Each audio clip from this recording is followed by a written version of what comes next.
In this video, we are looking at the brand new Redcat RDS. This is a legit 10 scale, 2-wheel drive, full on, ready to run rear-wheel drive drift car from Redcat. Are you kidding? We have got to get in this box and check it out. If you're new to the channel, welcome. My name is Troy. This is Roadside RC. You'll tend to find me bashing and crawling and drifting and racing, plus doing product review videos and how-tos. And today, something that may literally be a game changer in the rear-wheel drive RC drift world. You know the names of Yokomo, you know the names of MST and Sakura. All of these are iconic brands that have been in rear-wheel drive drifting for a long time. And no joke, Redcat throwing their name into the whole pile. I didn't see this one coming. I didn't see this one coming at all. Let's check this thing out. First, can we just say here on the back of the box, like, full credit to Redcat, I kind of want it to look like this. Are you kidding me with the white wheels and the teeth and all that? Like, oh my gosh. I have the orange one here. So it is an interesting looking body. It is not replicated after anything that you see in the real world. I would say, however, that it does kind of look, I don't know, it's kind of like Nissan 400Z-ish. It's kind of, I don't know what it is, but it is an interesting looking body for sure. We are talking brushless, non-censored, 2 or 3S LiPo capable straight out of the box. It has a actual new servo in it to the Redcat lineup that is actually more drift spec focused, which is really interesting. And it has a gyro in here. Kind of looks familiar. Looks like some other gyros that we've seen on the market. Maybe it's a shared brand, really don't know, but it looks like a legitimate gyro. So it's not some just piece of junk that they threw in here. So I'm really kind of impressed with this. And, you know, hey, they kind of made them look nice too with all these little diagrams, all these little drawings on the side of them. Yeah, bonus points for that.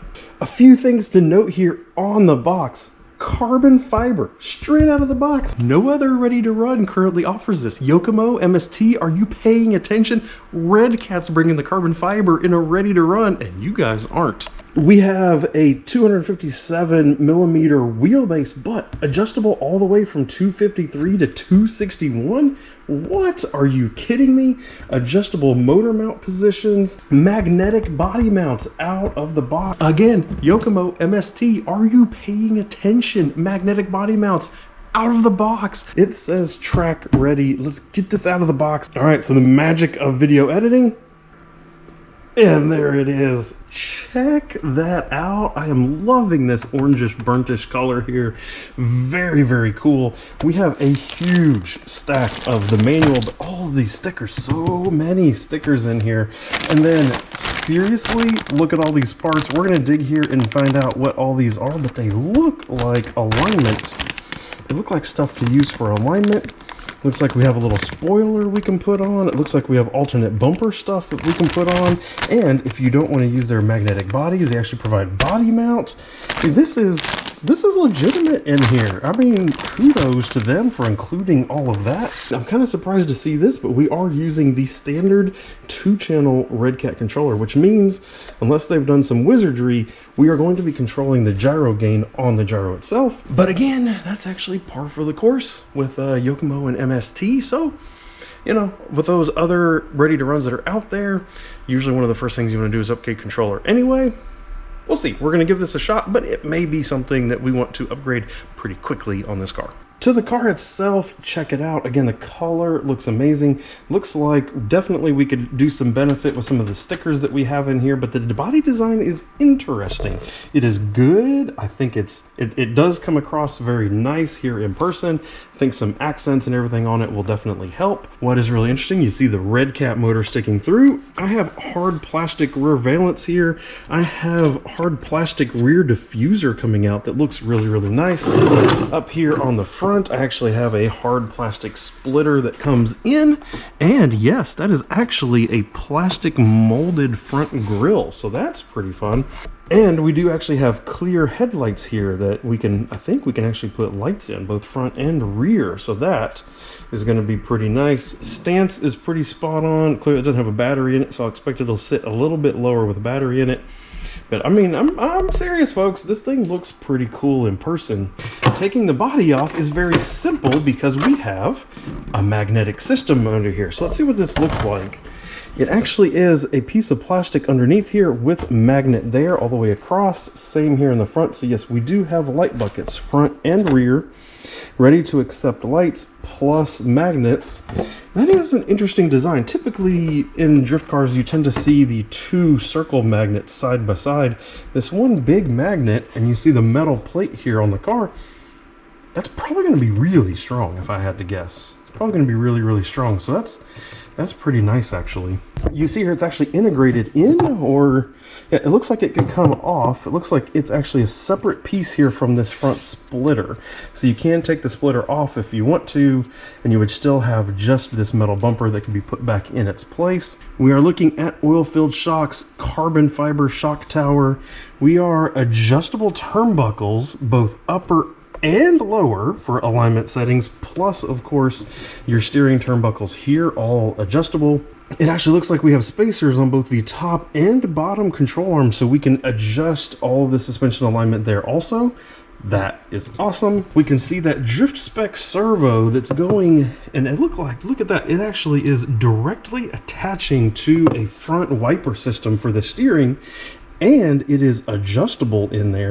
And it even has in here, and you might not be able to see it on the camera, it actually even has adjustable marks on here and a little mark on here, so you can actually see how you're adjusting this front wiper system and make sure that it's where exactly you want it. That's crafty. Kudos to the engineer at Redcat for actually putting that level of detail in here. We have the receiver here. We have that gyro that we talked about. It is called the Hexfly GX1.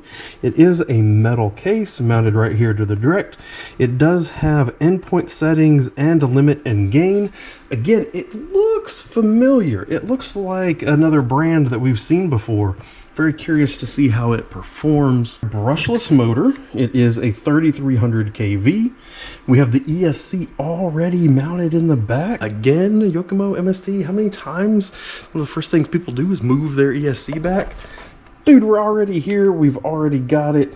Motor is in the upper position, but my understanding is it is actually clockable to where you can have it in this upwards rear position, upwards front, or swing it down around and actually put it in the lower position if you want. There's plenty of room there for it. Again, we're looking at rear carbon fiber shock tower. We are looking at a 60 amp ESC.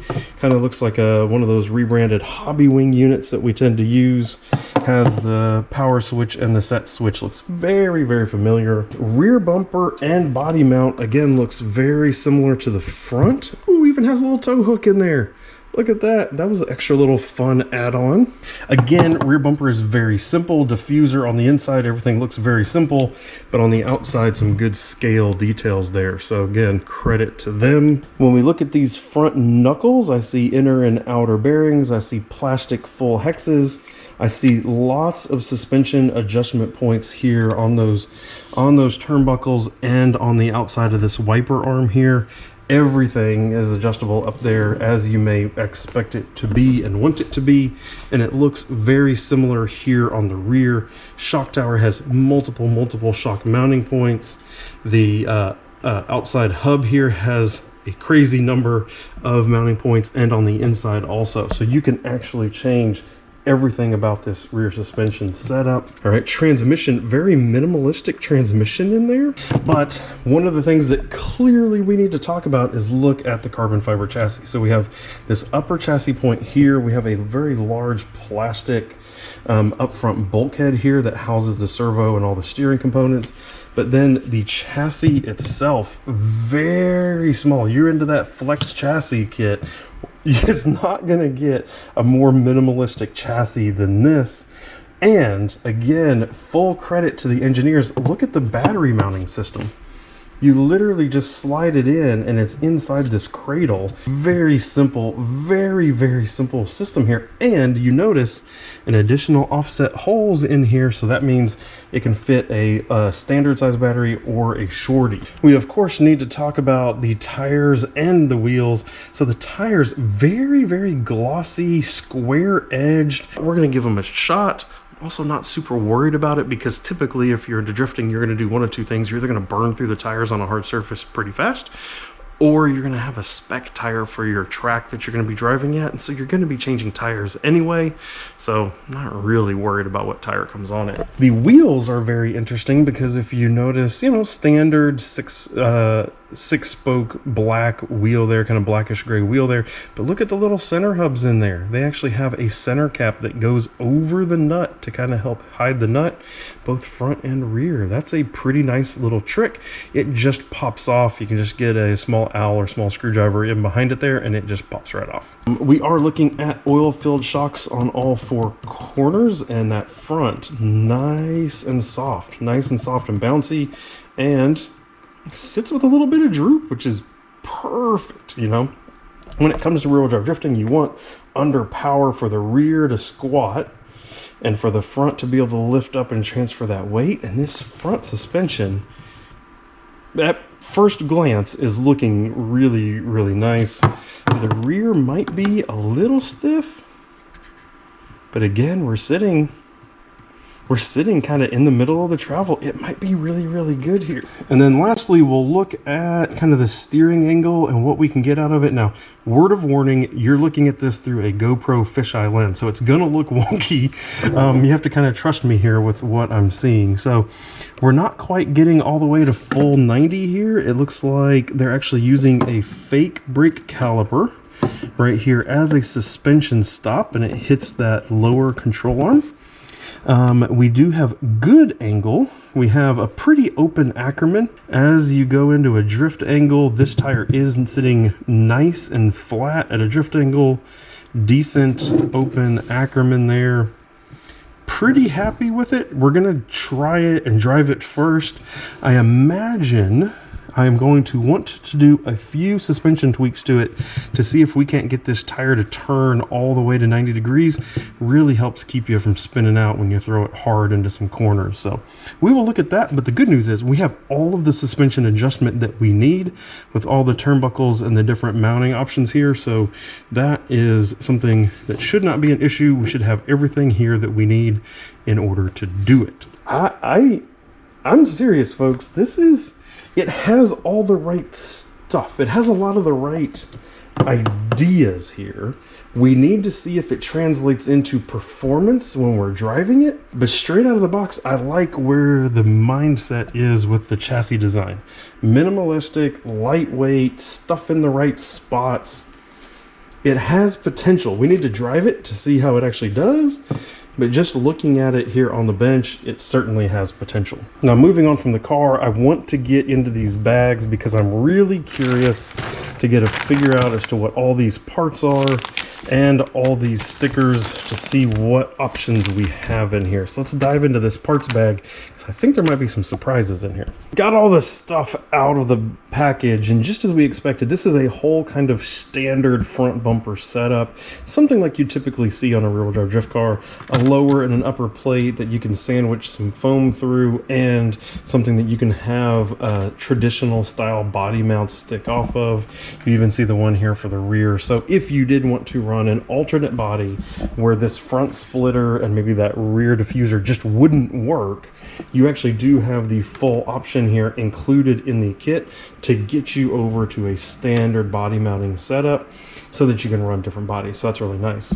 Speaking of the body, fancy, handy dandy Redcat spoiler back here. So I don't see included screws to mount it, but fortunately we got a lot of spare leftover screws in the garage here, and so we will drill that hole and get that on there because that'll look good.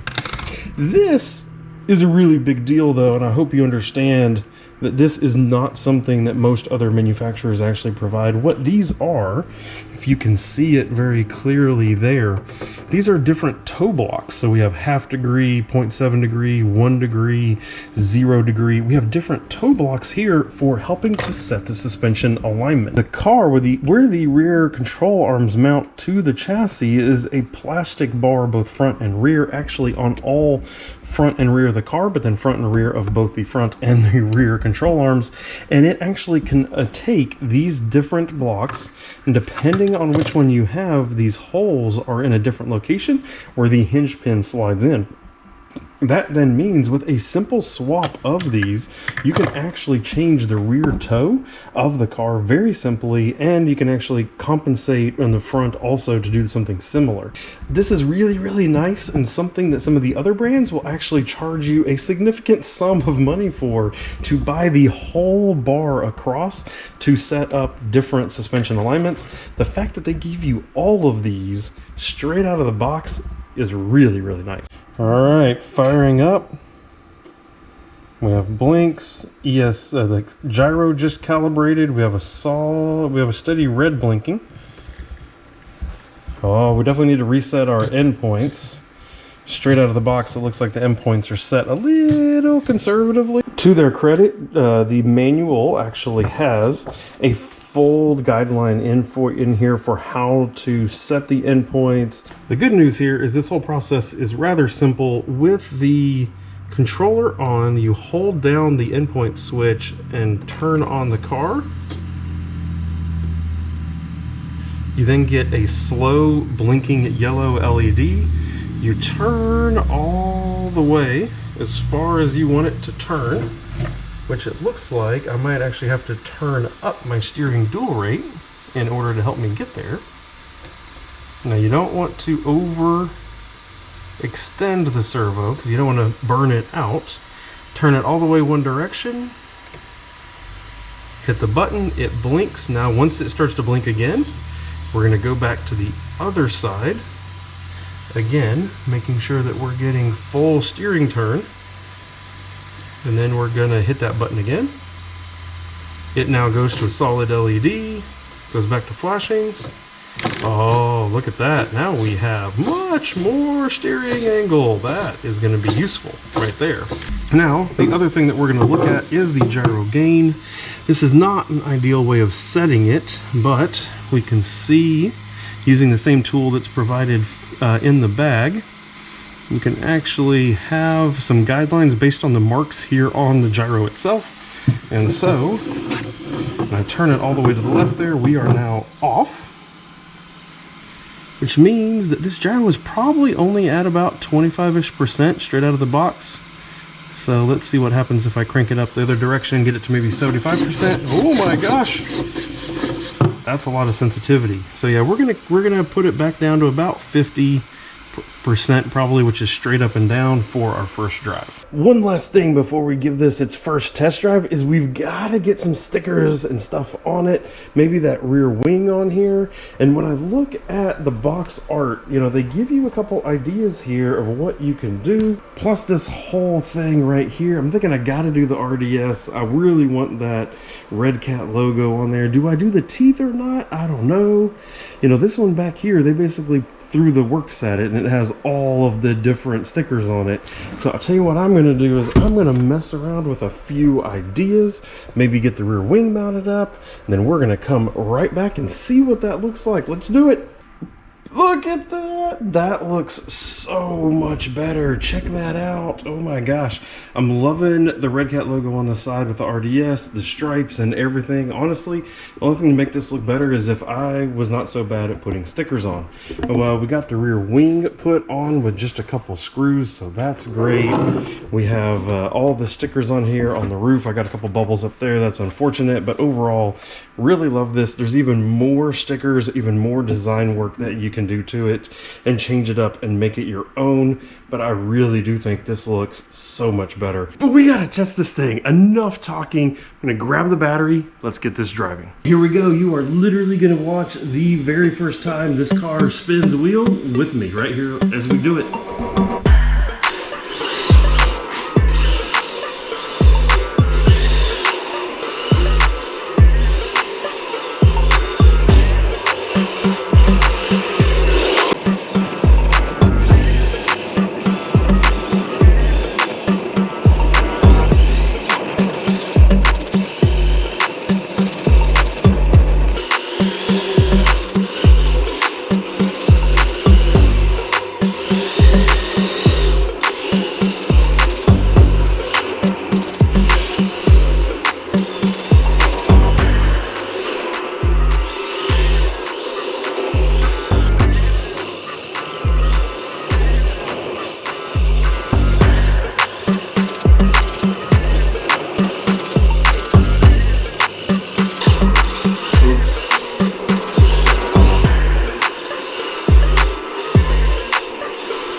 first drive is done. What are the final thoughts there? This car kind of surprised me, if I'm honest. Now, it really handles pretty well. It has good power. It has good control.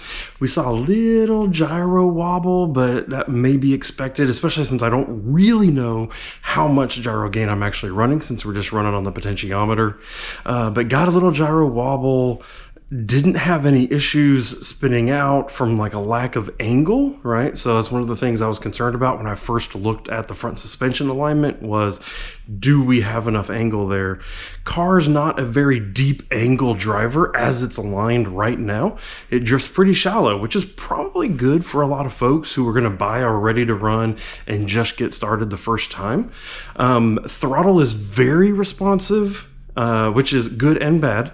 I think there's probably some tweaking that we can do in the ESC to numb that out just a little bit for free and help control the drift a little bit. Honestly, the tires did well here on my painted garage floor. They had decent traction. They weren't too fast. They weren't too slow. Car was controllable with them, which is the key. You want it to be controllable.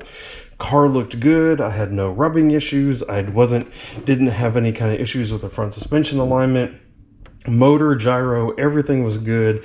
Didn't even hardly really notice that I was running this, lower end, like the Redcat standard controller. Still believe that there's a lot to be gained for how this car drives with upgrading the controller, but of course, that'll be in a future video. Really, overall, pretty dang happy with how this thing did. I'm really interested to dig into it a little bit more and see if we can tune on it just a little bit more and get even that extra little bit of performance out of it.